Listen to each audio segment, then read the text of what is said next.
Bismillahirrahmanirrahim. Assalamualaikum warahmatullahi wabarakatuh. Selamat pagi, selamat siang, selamat sore, dimanapun kalian berada. Di sini kami dari kelompok Shopee ingin mempresentasikan hasil diskusi kami mengenai analisis sistem rasio otomatis pada pengiriman Shopee. Di sini saya tidak sendiri, saya ditemani rekan-rekan saya, dan saya izin memperkenalkan kelompok kami. Yang pertama adalah Izzuddin Nazam Fauzi, yaitu saya sendiri. Yang kedua adalah Zidan Zulfikar. Yang ketiga adalah Kartika Aulia Putri. Yang keempat, Gayasani Hairana P. Dan yang terakhir yaitu Safina Najah Firdausiah. Pada hari ini kita akan menjelaskan tentang apa aja sih. Yang pertama adalah biografi Shopee sendiri. Bagaimana latar belakang dari perusahaan Shopee itu sendiri. Selanjutnya ya, kita akan membahas kendala pada resi manual. Kenapa bisa terciptanya resi otomatis itu sendiri. Selanjutnya kita akan membahas tentang resi itu sendiri, resi itu apa, dan kami akan menjelaskan tentang operation support system Shopee yang akan menjelaskan tentang bagaimana mengoperasikan sistem Shopee di dalam pengiriman paketnya. Yang selanjutnya yaitu manajemen information system Shopee, bagaimana mereka mengelola informasi antara atasan dengan bawahannya. Terus dilanjutkan dengan teknologi informasi Shopee yang digunakan perusahaan tersebut, dan yang terakhir adalah manfaat rasio otomatis bagi keseluruhan yang menggunakannya. Pertama yaitu biografi Shopee akan dilanjutkan oleh Kartika.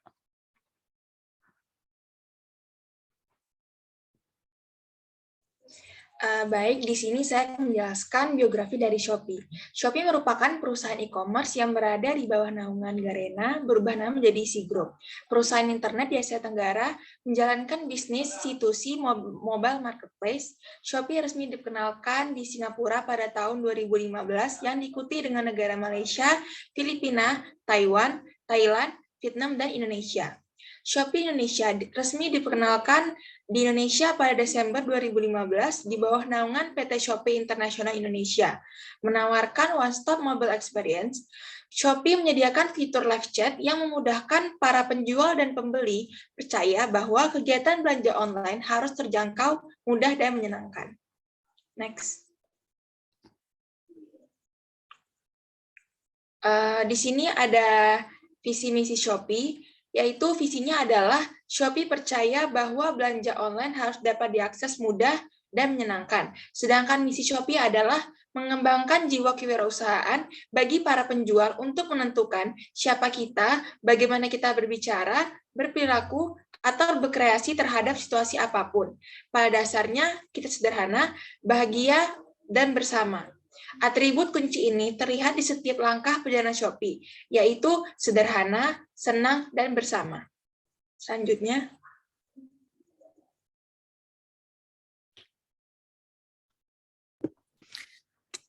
Selanjutnya, saya akan menjelaskan kendala pada resi Shopee atau yang biasa disebut masalah-masalah pada resi Shopee. Next.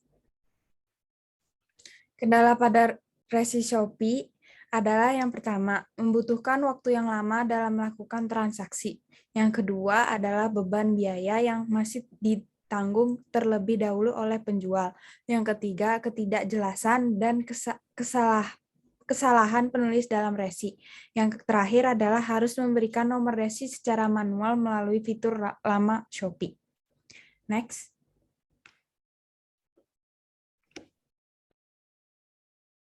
Selanjutnya saya akan menjelaskan tentang pembahasan resi.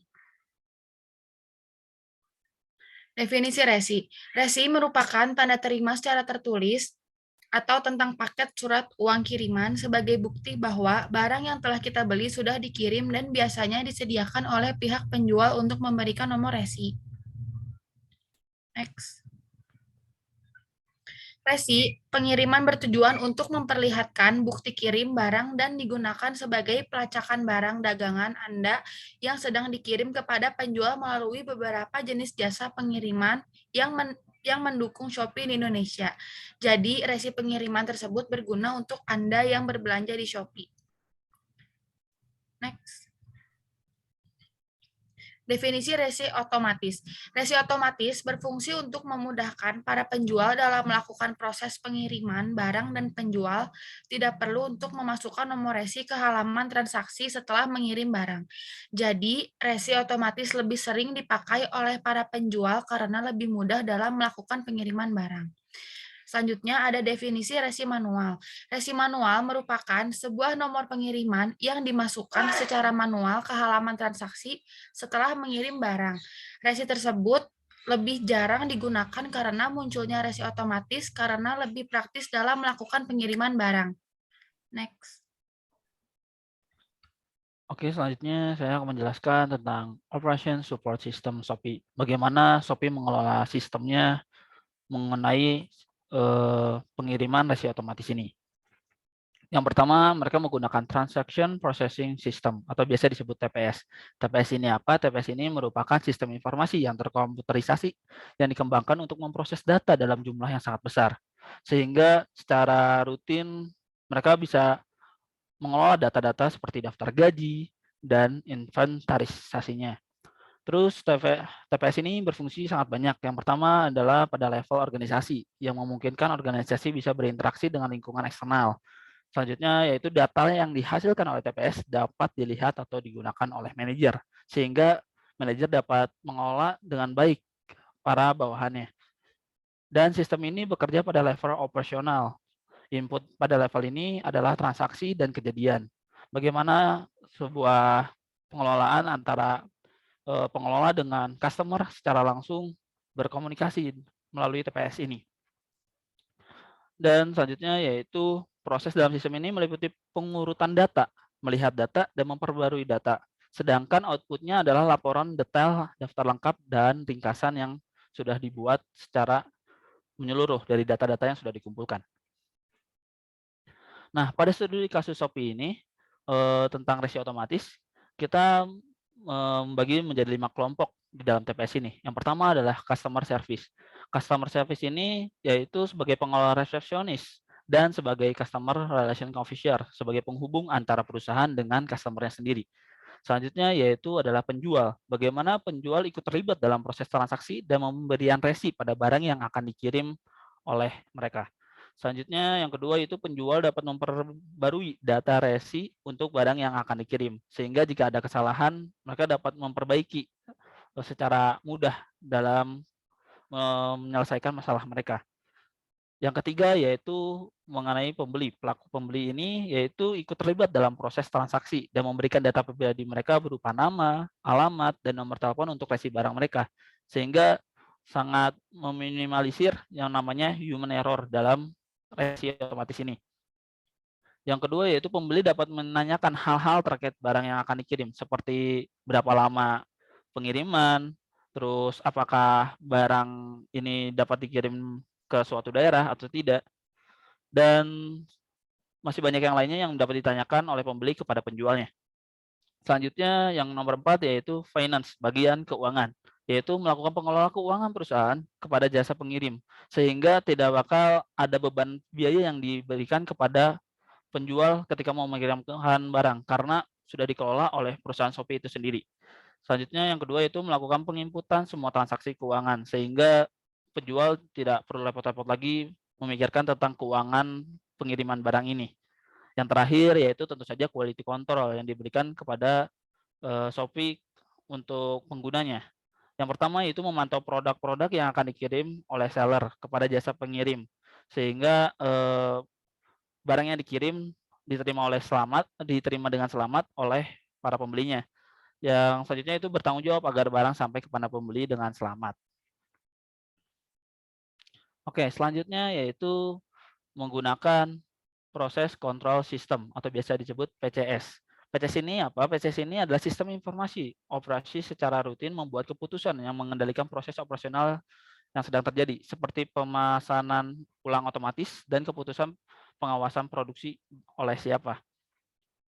Pada studi kasus Shopee ini yang menggunakan PCS merupakan dari sistem operasionalnya itu sendiri, yaitu kita ada namanya sistem keamanan pada aplikasi Shopee agar pengguna mematuhi aturan yang telah dibuat. Jika Jika melanggar, akan dikenakan hukuman berupa penghapusan akun dan masih banyak yang lainnya seperti skor pada akun tidak dapat digunakan atau di-banned dan masih banyak yang lainnya ketika mereka sebagai pengguna melanggar aturan yang telah dibuat oleh perusahaan Shopee. Oke, selanjutnya yaitu manajemen information system Shopee. Bagaimana Shopee mengelola informasi yang ada dan dijadikan sebuah data yang dapat digunakan oleh para pekerjanya. Di sini kita ada urutannya. Yang pertama adalah eksekutif dan dibawahinya oleh senior manager. Yang ketiganya yaitu middle manager dan yang terakhir adalah workers, yaitu sebagai pekerja. Nah, sistem yang digunakan pertama oleh Shopee yaitu manajemen informasi sistem atau MES, yaitu merupakan pendukung spektrum tugas-tugas organisasi yang lebih luas daripada ETPS yang tadi sudah saya jelaskan, termasuk analisis keputusan dan membuat keputusan, sehingga dapat menghasilkan informasi yang digunakan untuk membuat keputusan dan juga dapat membantu menyatukan beberapa fungsi informasi bisnis yang sudah terkomputerisasi atau sebagai data menjadi sebuah keputusan yang dapat diambil oleh seorang manajer.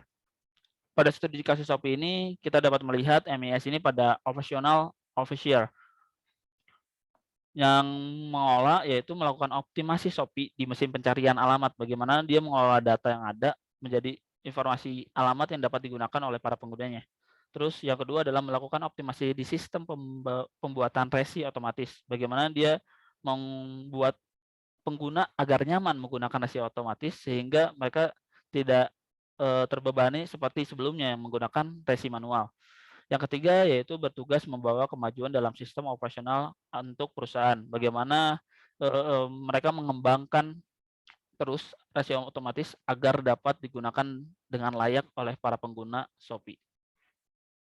Yang selanjutnya yaitu Application Support System atau biasa disebut DSS. DSS ini hampir sama dengan MES karena sama-sama menggunakan basis data sebagai sumber datanya.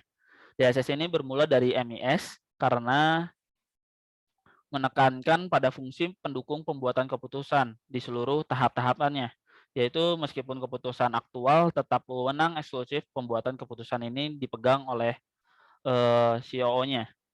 Nah, jenis DSS ini sangat banyak menurut tingkatannya, yaitu dari tingkatan kerumitan dan tingkatan dukungan pemecah masalahnya itu ada berbagai faktor. Yang pertama adalah dalam mengambil elemen-elemen informasinya, yang kedua adalah menganalisis seluruh file, yang ketiga adalah menyiapkan laporan dari berbagai file yang sudah di-input datanya, yang keempat adalah memperkirakan akibat dari keputusan yang telah diberikan. Yang terakhir yaitu mengusulkan keputusan membuat keputusan. Jadi dapat memberikan usulan-usulan keputusan-keputusan yang bakal kita bisa ambil dan dapat memberikan keputusan terbaik yang bakal siap diambil untuk perusahaan Shopee. Pada studi ini kita bisa melihat pada CEO-nya atau Chief Operational Officer, yaitu sebagai pemimpin dari Operational Officer, dan yang kedua adalah bertugas membuat keputusan atau kebijakan untuk kemajuan di bidang sistem operasional perusahaan. Selanjutnya yaitu adalah Executive Information System atau biasa disebut AIS. Nah, sistem ini terkomputerisasi seperti yang tadi yang sebelumnya, yaitu menyediakan akses bagi eksekutif secara mudah ke informasi internal dan eksternal yang relevan dengan faktor penentu keberhasilan. Jadi ini dapat membantu dalam bidang Shopee, dapat membantu CAO-nya atau Chief Executive Officer sebagai pengelola dan menganalisis segala aktivitas fungsional bisnis seperti operasional, sumber daya manusianya, atau keuangan dan pemasarannya. Dan keduanya itu dapat membantu membuat kebijakan, terus prosedur dan standar pada perusahaan yang diberikan oleh CEO ini. Oke, selanjutnya akan dijelaskan oleh Zidan. Terima kasih Azam. Kali ini kita akan membahas tentang teknologi informasi yang digunakan Shopee. Boleh di next. Yang pertama ada teknologi end user. Jadi yang digunakan teknologi end user oleh Shopee adalah aplikasi smartphone Android, aplikasi smartphone iOS, dan website. Yang kedua ada teknologi database. Yang digunakan oleh Shopee ada cloud computing, smartphone storage. Yang ketiga ada application programming interface. Yang pertama ada Google Maps dan Google Place. Boleh di next. Di sini ada payment yang digunakan untuk Shopee. Yang pertama adalah ShopeePay, yang kedua ada transfer bank, yang ketiga ada credit card, yang keempat ada Indomaret, yang kelima ada Alfamart, yang keenam cash on delivery atau COD. Lalu yang kelima ada customer service yang digunakan oleh Shopee. Yang pertama ada sosial media seperti Instagram, TikTok, dan lain-lain. Yang kedua ada website, yang ketiga ada call center, yang kelima ada aplikasi Shopee. Boleh next. Selanjutnya kita akan membahas tentang manfaat resi otomatis.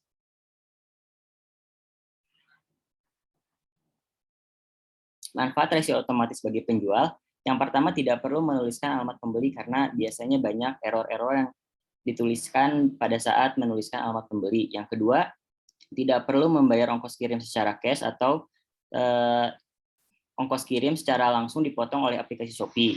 Yang ketiga, lebih praktis ketika menyerahkan paket ke loket logistik pengiriman. Lalu di sini ada manfaat resi otomatis bagi pembeli. Yang pertama, bagi pembeli mereka dapat dengan mudah melacak barang mereka karena sistem sudah berbasis internet, sehingga mereka dapat mengetahui perkembangan dari barang yang telah dikirim secara real time. Oke, kembali lagi ke Azam. Oke, mungkin dicukupkan dari kelompok kami. Mohon maaf bila masih ada kekurangan dan salah kata. Wassalamualaikum warahmatullahi wabarakatuh.